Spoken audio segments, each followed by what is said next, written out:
Ito ang UNTV News Worldwide.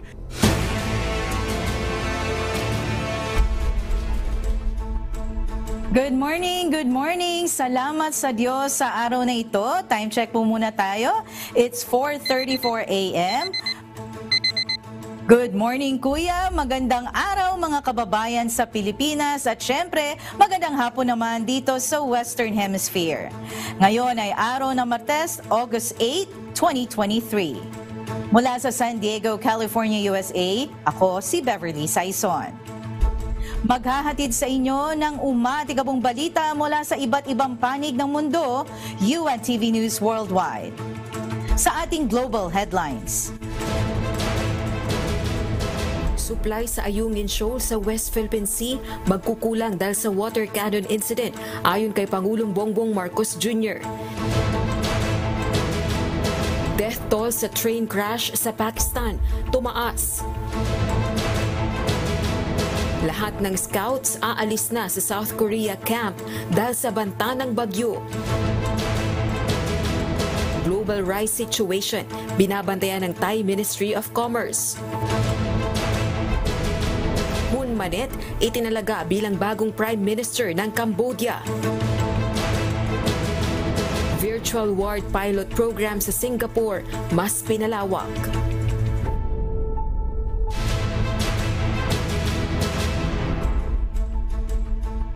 Una sa ating mga umatigabong balita.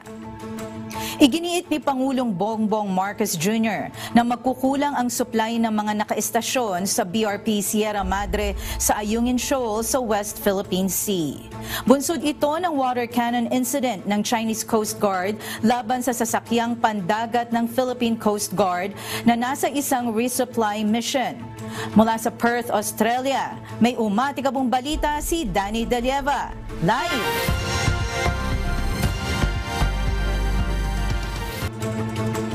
Magandang araw, Danny. Bakit ba magkukulang ang supply ng crew na nasa BRP Sierra Madre dahil sa water cannon incident? Oo, Beverly. Regular na nagsasagawa ng supply mission ang Philippine Coast Guard sa mga tropa ng militar na nasa BRP Sierra Madre sa Ayungin Shoal sa West Philippine Sea. Ang barko ay ang nagsisilbing pinakamalapit na Philippine outpost sa military garrison ng China sa Mischief Reef o Panganiban Reef. Subalit dahil sa nangyaring water cannon incident ng Chinese Coast Guard laban sa sasakyang pandagat ng Philippine Coast Guard, magkukulang ang supply sa BRP Sierra Madre ayon kay Pangulong Bongbong Marcos Jr. Buti na lang, wala namang nasaktan, walang injury. Ngunit magkukulang ang resupply na dinala sa Sierra Madre ngayon. Kaya kailangan natin isipin what we will do next.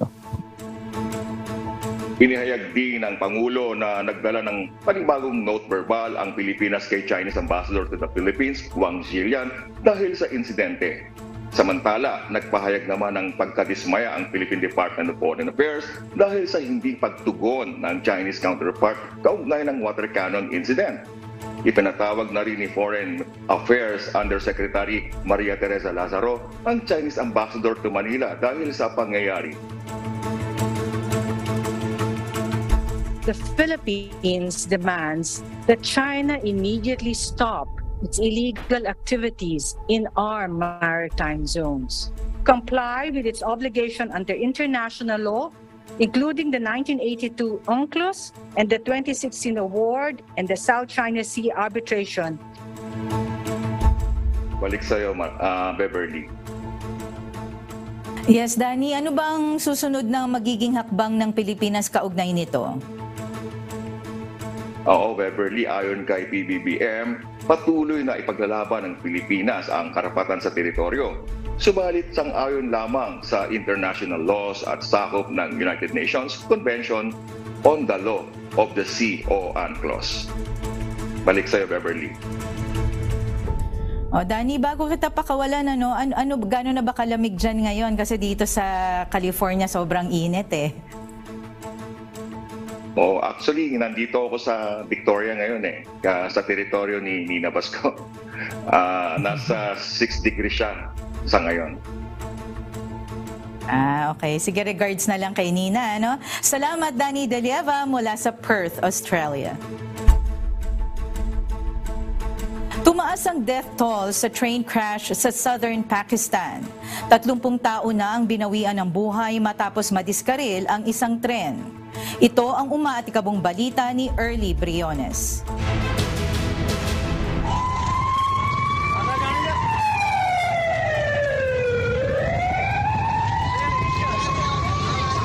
Nadiskaril ang isang tren sa southern Pakistan kung saan 30 tao ang nasawi. Nasa 100 din ang nagtamo ng pinsala sa katawan. Tumaob ang ilan sa 10 bagon ng Hazara Express malapit sa Zahara Railway Station sa Nawab Shah. Agad na dinala sa pinakamalalapit na ospital ang mga sugatang pasahero. Kita sa mga video sa social media ang pagresponde ng mga rescue team upang alisin ang mga babae, bata at matatandang pasahero sa mga napinsala at mga tumaob na bagon. Batay kay Kawaja Saad Rafiki, Minister for Railways, posibleng bunsod ang train crash ng mechanical failure o resulta ng pananabutahe. Kasalukuyan ng isinasagawang investigasyon kaugnay nito. Karaniwan na ang train crashes sa Pakistan. Ayon sa mga ulat, bunsod ito ng mahinang klase at lumang railway system sa bansa. Early Briones, UNTV News and Rescue. Diyos ang aming sandigan, serbisyo publiko ang aming pinahahalagahan. Isinantabi ng mga lider ng kudeta sa Niger ang ultimatum ng West African states kung hindi maibabalik sa pwesto ang pinatalsik na si President Mohamed Bazoum. Kasunod dito, isinara ng junta ang airspace ng bansa. Nagbabala ang West African Group of Countries na tinatawag na ECOWAS na maaari itong gumamit ng puwersa kung hindi maibabalik sa kapangyarihan ang presidente ng Niger alas 11 ng gabi ng Linggo, August 6. Isang regional trading bloc ng 15 West African countries ang ECOWAS kung saan kabilang ang Nigeria, Senegal, Togo at Ghana. Batay naman sa tagapagsalita ng junta, handa ang sandatahang lakas ng Niger na ipagtanggol ang bansa. Ikinulong si Bazoum noong July 26 at pinroklama ng commander ng Presidential Guard na siya na ang bagong leader. Aalis na sa South Korea camp ng World Scout Jamboree ang lahat ng scouts. Bunsod ito ng banta ng isang tropical storm. Ito ang umaatikabong balita ni Ray John Bolivar. Libo-libong scouts sa isang international event sa South Korea ang inililikas mula sa isang campsite dahil sa paparating na bagyo. Nauna nang lumikas ang contingents ng ilang bansa kabilang na ang United Kingdom dahil sa mainit na temperatura at hindi mainam na sanitary conditions sa kampo. Mahigit sa 40,000 ng mga kabataan ang nakibahagi sa World Scout Jamboree kung saan naiulat ang maraming problema sa umpisa pa lang ng event. Daan-daan ang nakaranas ng hindi magandang pakiramdam dahil sa 35 degrees Celsius na temperatura. Una sa mga naapektuhan ng heat exhaustion, ang UK Scouts. We were concerned also about the heat. It's punishingly hot here in Korea. It's an unprecedented heat wave. But we were concerned about the heat relief measures that were being put in place. Noong nakalipas na linggo nang dumating sa campsite sa Simanyu malapit sa Buwan ang nasa 4,500 UK contingent. Gayunman, inilipat ang mga ito sa mga hotel sa Seoul araw ng Sabado, August 5. Batay pa sa Chief Executive ng UK Scouts na si Hyde, mahigit sa 1 million sterling pound o 71.5 million pesos ang gastos nila dahil dito. Samantala, pulled out na rin ng US at Singapore ang kanilang team sa campsite. Batay sa World Scout Jamboree organizers, ipinahayag ng South Korean government na hindi naligtas ipagpatuloy ang event. Nakinig din umano ang pamahalaan sa concern ng World Organization for Scout Movements at national delegations na isara na ang campsite sa loob ng ilang araw. Magpapatuloy naman ang event subalit dadalhin ang participant sa ibang lokasyon na hindi tatamaan ng bagyo. Ray John Bolivar, UNTV News and Rescue. Diyos ang aming sandigan. Serbisyo publiko ang aming pinahahalagahan. Binabantayan ng Thailand Ministry of Commerce ang global rice situation. Sa gitna ito ng epekto ng El Niño phenomenon at rice exports ban ng India. Ito ang umaatikabong balita ni Rowena Diaz. Kasalukuyan Kasalukuyan nang nararanasan ang epekto ng El Nino sa Thailand. Sa kabila nito, kampante ang Thai Ministry of Commerce na sapat ang stock ng bigas sa bansa. Bukod dito, mayroon pang sobrang 8 milyong tonelada ng bigas na pang-export sa taong kasalukuyan. Gayunman, iniatas pa rin ni Permanent Secretary Kirati Rustiano sa mga kaugnay na ahensya ng pamahalaan na tutukan ng global rice situation. Layunin nito na i-assess ang impormasyon at trends kaugnay ng rice exports ng major producers, rice demands ng mga bansa, rice price at stockpile situation. Isa ang bansang India sa lubhang naapektuhan ng El Nino, kaya ang pinsala nito sa agricultural sector ang nag-udyok upang iba ng pag-export ng bigas simula July 20. Gayunpaman, ayon kay Kirati, magbibigay daan ito sa Thailand upang makapag-export ng bigas. Sa pamamagitan din nito, mas magiging mainam ang domestic prices at makikinabang ang Thai farmers. Rowena Diaz, UNTV News and Rescue Thailand. Diyos ang aming sandigan, serbisyo publiko ang aming pinahahalagahan. Magandang bumili ng natural resources stock sa Canada ayon sa mga eksperto. Ito ay dahil sa mababang presyo nito ngayon. Ito ang umaatikabong balita ni Bianca Quijano. Sa kasalukuyan, mababa ang presyo ng Canada Natural Resources Stock o CNQ, kung kaya't nirerekomenda ng mga eksperto ang pamumuhuna sa oil at gas stocks ng bansa. Ayon sa datos, sa ilang buwan tumaas ang halaga nito ng 8%. Dagdag pa ng financial experts, nasa 4.49% dividend yield ang ilang stocks ng big energy firms.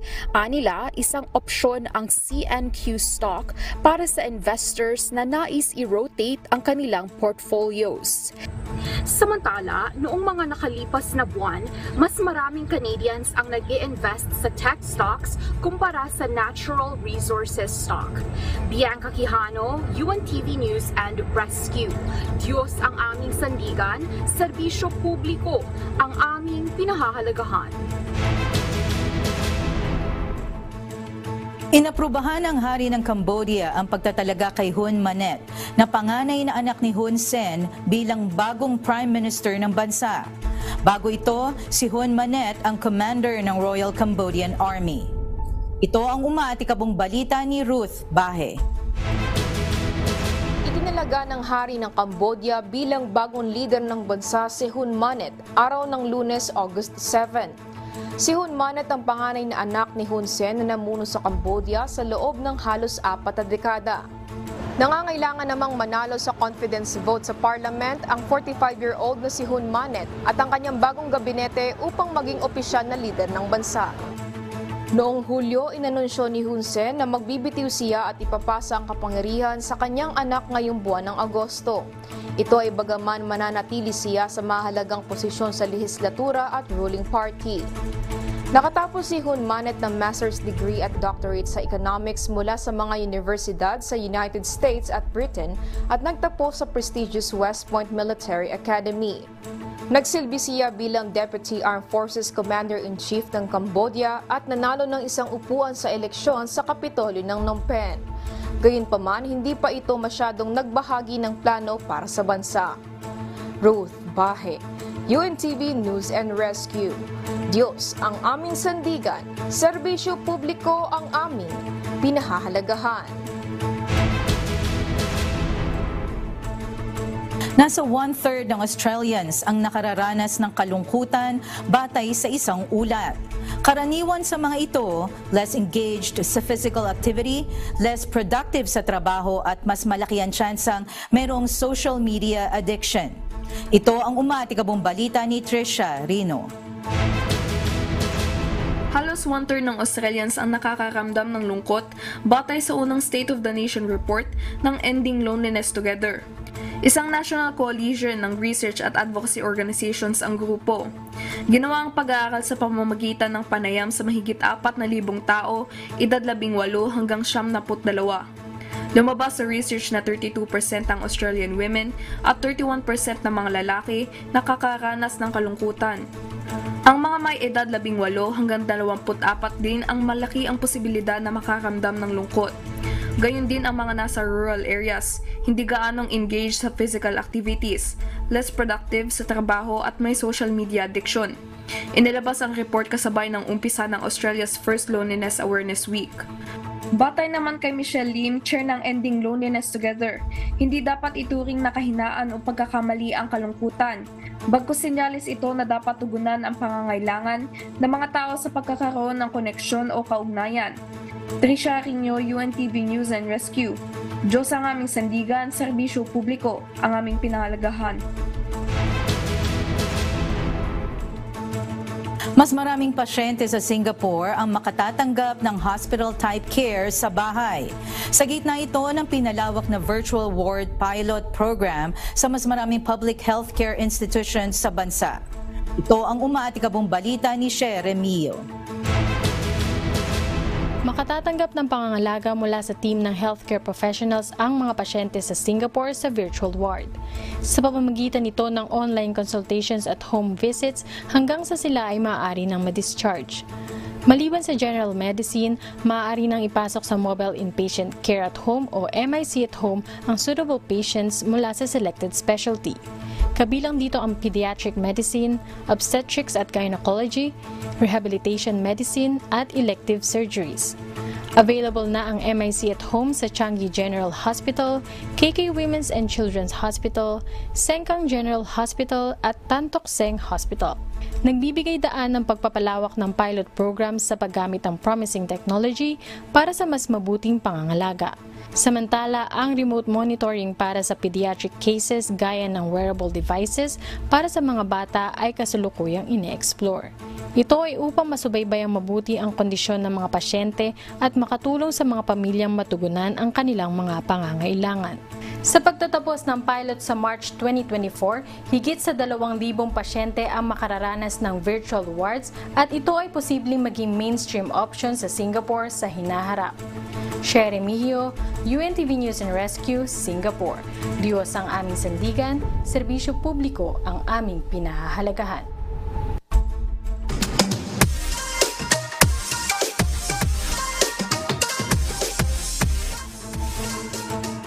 O ito na, di natin makalilimutan ang pinakaabangan nating lahat, ang Pwede Bang Bumati? Siyempre, narito ang pagbati mula sa ating kababayan. Magandang umaga po sa inyong lahat. Ako po si Sis Ami Lombardo. Nandito po ako ngayon sa Wisconsin. Nagpapasalamat po ako sa isang mabuting pagkakataon na ito na binigyan po tayo ng Diyos na makabati po.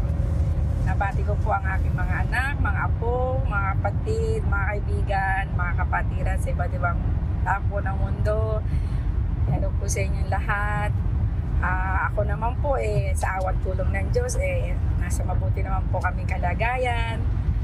Dito po ako ngayon sa sasakyan galing po kami sa doktor ngayon ng aking asawa. Kamusta na ang mga anak ko dyan mga apo, mag-ingat kayo palagi, ingatan kayo naman ng Diyos palagi at sana huwag kayo makakalimut magdasal at po ng Diyos na makita-kita tayo soon. Salamat po sa mga kapatiran dito po sa Wisconsin. Sobra pong blessed at nakita ko rin po ang ibang mga kapatid. Salamat po sa Diyos. Ingatan po naman po tayo sa araw-araw po natin mga paggawa. Bye. Ayan, syempre lahat ng bagay ay pinagpapasalamat natin sa Diyos, maging itong pagkakataon. Syempre hindi ko na palalagpasin. Binabati ko ng belated happy birthday si Plim Peñarroyo Reyes at ganun din advance happy birthday naman sa inaanak ko na si Lael Concepcion ng Los Angeles, California. At syempre hindi rin naman natin kakalimutang batiin ang mga masugid nating manonood. Katulad nila Sis Yang, Sis Marie at si Mami Let Malyari, ganun din kay Arnel and Charlotte Ramos na mga taga-Kalye Guapo ng San Diego Lokal. Ayan, tawagin na natin. Nandito na yata. Ready na si amigo? So, mukhang hindi pa ready at binabati ko rin ang mga kapatid sa lokal ng San Diego, ganun din sa West Coast USA, si Brother Joseph, si Brad James, si Brad Aloy, si Brad Nicky, si Brad George, sino pa ba mga nakalimutan ko? At ganun din yung ating mga manonood sa lahat ng social media platforms ng UNTV. Ayan. At sino pa ba ang ating, ayan, ready na pala ang ating kasama, amigo Sherwin. Good morning sa iyo. Good morning, Beverly. Solo flight ka pala ngayong umaga. Oo. Kaya ngayon inaabangan kita para may makausap naman ako. Lonely pala pagka solo flight. Oo, at least naranasan mo din na nararanasan ko. Actually, hindi ito yung aking first time. Second time ko na to. Pero at salamat sa Diyos, sabi ko nga kanina, no, lahat ng mga bagay pagpapasalamat natin sa Diyos at maging ang ating makasama kita ngayon dito sa ating kwentuhan. Oo, at syempre, alaman pa rin ang ating mga balita ngayong umaga.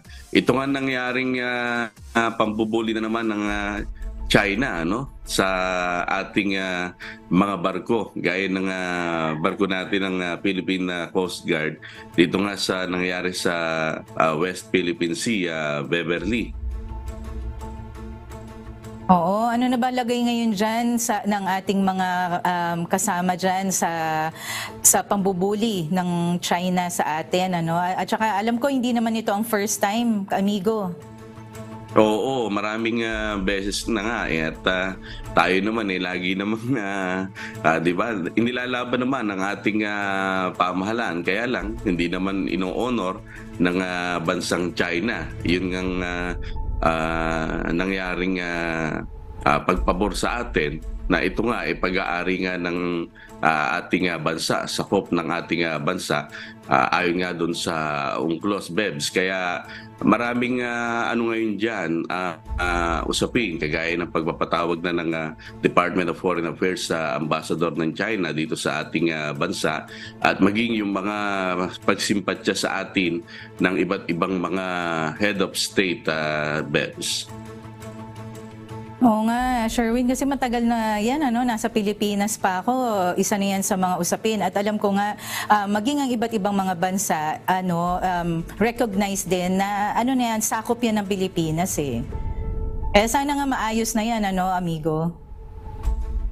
Oo, at meron nang ginawang statement dyan ng China at inaantay na lang, yung sagot naman ng ating bansa. Kaya mamaya, abangan ng ating mga kababayan yung maraming nakapaloob dyan sa issue na yan na ginawa na ng mga pambubuli ng bansang China sa ating Philippine Coast Guard at maging doon sa mga nararanasan ng ating mga maliliit na mga mangingisda na nagnanais nga na makapasok diyan sa Scarborough Shoal upang malayang makapangisda sana, Beverly.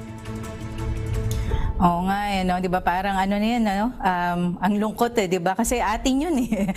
Pero hindi natin nagagawa yung karapatan natin. Kaya sana nga once and for all ma-close na yung issue na yan na napakatagal na. Kinatandaan ko na yata yan, amigo. Pero maiba ako, kamusta na ba ang lagay niyo diyan sa kasi alam ko baha sa sa Pampanga, at hindi ko alam sa iba't iba pa yatang mga lugar na nakalubog talaga. Hindi ko alam kung nakakita na ba tayo o cleared na ba yung mga bahang yan? Sa Pampanga, meron pang mga bahang lugar dyan. Kasi nga ang problema daw dyan, yung drainage. May problema ang kanilang drainage system. Kaya ang ginagawa ngayon dyan, hinihigop na lang yung yung tubig.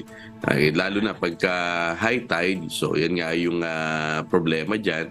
Kaya dyan sa Misan Simon sa Pampanga, yung dinadaanan natin dyan papunta ng ating convention center dyan sa Apalit, medyo may tubig pa rin yung kalsada, lalo naman doon sa mga looban ng mga bahay. Pero naibalita sa atin ng ating kasamang si Nestor Torres kahapon, yung Bulacan na isa rin nga sa binaha nitong habagat dahil magkatabi lang naman yung Pampanga at Bulacan, yung mga pangunahing kalsada dyan, tuyo na daw at maaari ng daanan ng mga motorista. Pero meron pa rin ilang mga baha, yun nga yung mga nandun sa looban na talagang medyo matagal na humupa yung baha na kanilang nararanasan dun sa kanilang lugar na bumibilang ng ilang linggo o ng ilang buwan bago tuluyang mawala.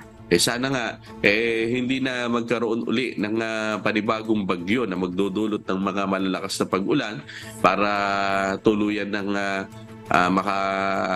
maalis o mawala yung baha na nakakapinsala na rin sa ating mga kababayan doon na Bebs. Oo, naalala ko tuloy, nasa Marikina pa ako. Kasi ang Marikina sa talaga lumulubog din eh. Pero nung medyo bata-bata pa ako, naalala ko hanggang tuhod lang yung baha. Pero dumarating na sa time, lagpas tao na, talaga may mga parts ng Marikina, talagang buong bahay lumulubog eh, no? Kaya talagang mahirap yan. Pero sana ngayon, naayos na rin yung drainage. Kasi minsan kahit hindi naman umuulan, nag-high tide lang eh, talaga lumulubog eh, di ba, no, amigo?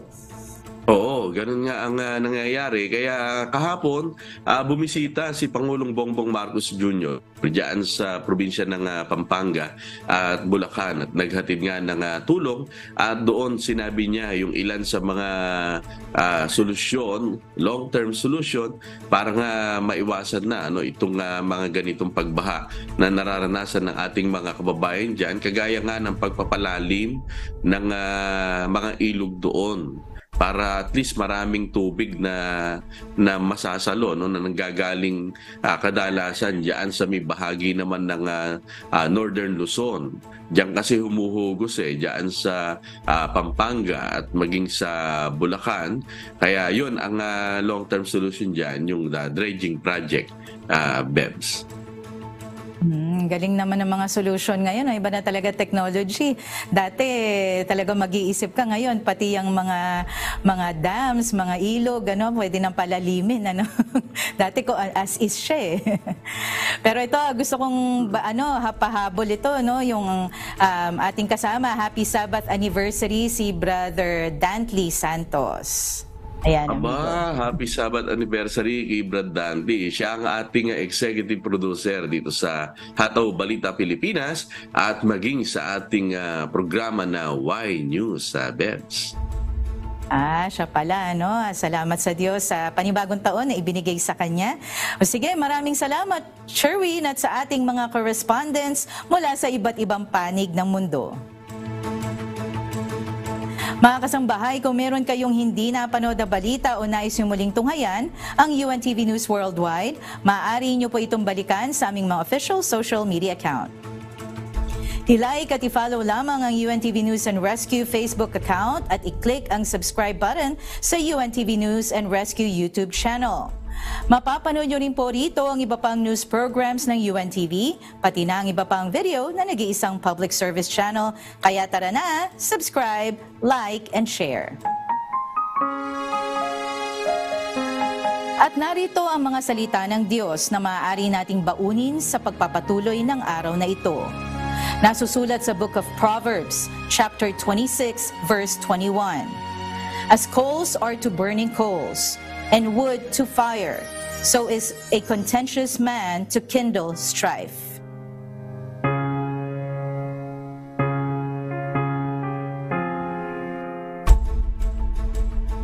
At yan po ang mga umatikabong balita sa iba't ibang panig ng mundo ngayong umaga ng Martes, August 8, 2023. Susunod na ang programang Hataw Balita Pilipinas sa UNTV at sa UNTV Radio La Verdad 1350. Sa ngalan ng lahat ng bumubuo ng UNTV News and Rescue at ng UNTV Radio La Verdad 1350, mula rito sa San Diego, California, USA na tinaguraang birthplace ng California, ako si Beverly Saison. Dito sa UNTV at sa UNTV Radio La Verdad 1350, Diyos ang aming sandigan, serbisyo publiko ang aming pinahahalagahan.